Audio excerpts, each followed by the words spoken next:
Germany में Hitler ने अपने खिलाफ उठने वाली हर आवाज को खत्म करने के लिए गेस्टापो नाम की एक सीक्रेट पुलिस फोर्स बनाई थी। 26 अप्रैल 1933 को अपने वजूद में आने वाली यह खुफिया पुलिस नॉर्मल पुलिस की तरह सिर्फ लॉ एंड ऑर्डर मेंटेन करने का काम नहीं करती थी। यह गुंडे, बदमाश, चोर या कातिलों को पकड़ने का काम नहीं करती थी। यह खुफिया पुलिस थी, देश की हिफाजत करती थी। यह हिटलर की आइडियोलॉजी की हिफाजत करती थी। यह हिटलर के खिलाफ आवाज बुलंद करने वाले लोग, जिन्हें गद्दार और देशद्रोही कहा जाता था, उनको ढूंढती थी और फिर उन्हें बेरहमी से खत्म कर देती थी। इसी गेस्टापो सीक्रेट पुलिस का भूत भटकते भटकते शायद भारत में दाखिल हो गया है। हिटलर के बेहद करीब वफादार साथी जनरल हरमन गोरिंग ने गेस्टापो की कमान संभाली हुई थी। इस फोर्स को इतनी ताकत दी गई थी कि वो बगैर वारंट, बगैर मजिस्ट्रेट के ऑर्डर के किसी को भी गिरफ्तार कर सकती थी, जब चाहे किसी भी वक्त किसी को उठा सकती थी। और इस फोर्स को यह हुक्म भी दिया गया था कि हिटलर की हुकूमत के खिलाफ मुंह खोलने वाले हर शख्स की जासूसी और जांच करने के साथ साथ उन पर सिविल सैंक्शंस भी लगाया जाए।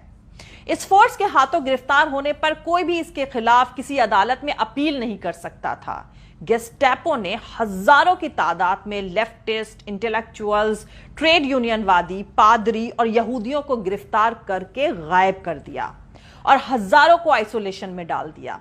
इस पुलिस या आतंक के माहौल में जर्मनी के लोगों ने सत्ता से सवाल पूछना ही बंद कर दिया था।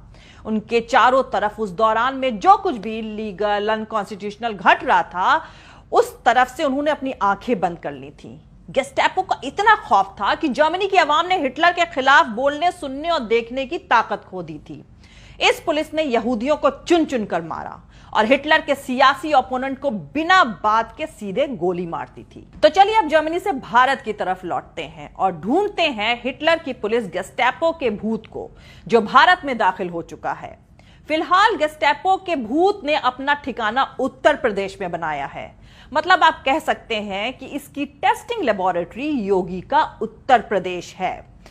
वहां इसकी लेबोरेटरी खोली गई है और इस फोर्स का नाम है Uttar Pradesh special security force, UPSSF। जाहिर सी बात है, अगर उत्तर प्रदेश में बीजेपी इस फोर्स के जरिए अपने सियासी मकसद में कामयाबी हासिल करती है, तो पूरे मुल्क में भी इसी मंसूबे के तहत भाजपा अपना कदम आगे बढ़ाएगी।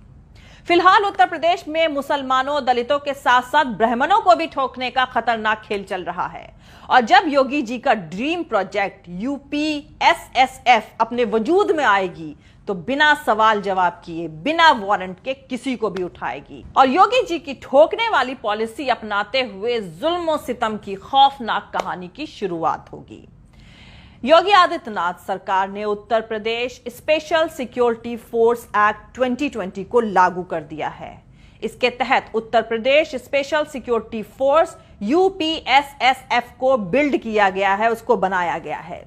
उत्तर प्रदेश सरकार की तरफ से रविवार यानी बीते संडे देर रात को कहा गया है कि उत्तर प्रदेश SSF मुख्यमंत्री योगी आदित्यनाथ का ड्रीम प्रोजेक्ट है। योगी जी के इस ड्रीम प्रोजेक्ट की सबसे अहम बात यह है कि इस फोर्स के पास वारंट के बिना ही तलाशी लेने का हक होगा और इस फोर्स का कोई भी मेंबर किसी मजिस्ट्रेट के ऑर्डर और किसी वारंट के बिना ही किसी भी इंसान को गिरफ्तार कर सकता है। मतलब इसके सिपाही बिना वारंट के आपके घर में घुस सकते हैं और आपको गिरफ्तार कर सकते हैं। और दूसरा, उनके इस एक्शन पर अदालत बिना सरकार की मंजूरी के रोक भी नहीं लगा सकती। तीसरा, इन्हें पेमेंट देकर कोई भी प्राइवेट उद्योगपति यानी इंडस्ट्रियलिस्ट भी इस फोर्स का इस्तेमाल कर सकता है। मतलब अब इंडस्ट्रियलिस्ट मजदूर नेताओं और जमीन ना देने वाले किसानों के घर में इस फोर्स को भेज सकते हैं और उन्हें गिरफ्तार करवा सकते हैं। और इन बेचारे किसान और मजदूरों को बचाने के लिए अदालत बीच में नहीं आएगी। इसके अधिकार यानी इसके राइट्स कानून से भी ऊपर होंगे, क्योंकि अदालत भी सरकार की इजाजत के बगैर SSF यानी Uttar Pradesh special security force की किसी भी प्रोसीडिंग में इंटरफेयर नहीं कर सकेगी। जरा सोचिए, अब आपको उत्तर प्रदेश में स्पेशल सिक्योरिटी फोर्स के लोग किसी वारंट के बिना, किसी रिकॉर्ड के बगैर अरेस्ट करेंगे, तो उनको आपको रिहा करने की जरूरत भी नहीं पड़ेगी, क्योंकि वो तो साफ साफ कहा जा सकता है ना कि भैया हमने तो गिरफ्तार ही नहीं किया। बस यही एक लाइन कहकर वो तो फ्री हो जाएंगे। ना कोई सवाल पूछेगा, ना कोई जवाब मिलेगा। भागते रहिए, इधर से उधर खटखटाते रहिए दरवाजे, कुछ नहीं होगा, क्योंकि इंसान को किडनैप करने की प्लानिंग लगभग तैयार हो चुकी है।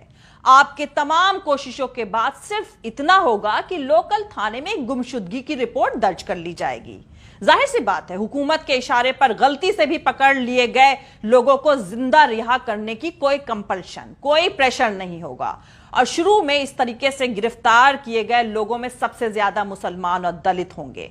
मुसलमान पहले निशाने पर इसलिए होंगे क्योंकि दाढ़ी बढ़ा रहे मुखिया तो पहले ही कह चुके हैं कि गद्दारों को उनके कपड़ों से पहचाना जा सकता है। तो दोस्तों, योगी जी के इस ड्रीम प्रोजेक्ट के तहत उत्तर प्रदेश में जो नई पुलिस फोर्स बनाई जा रही है, वो एक सियासी मकसद हासिल करने का भाजपा का एक छोटा सा एक्सपेरिमेंट है।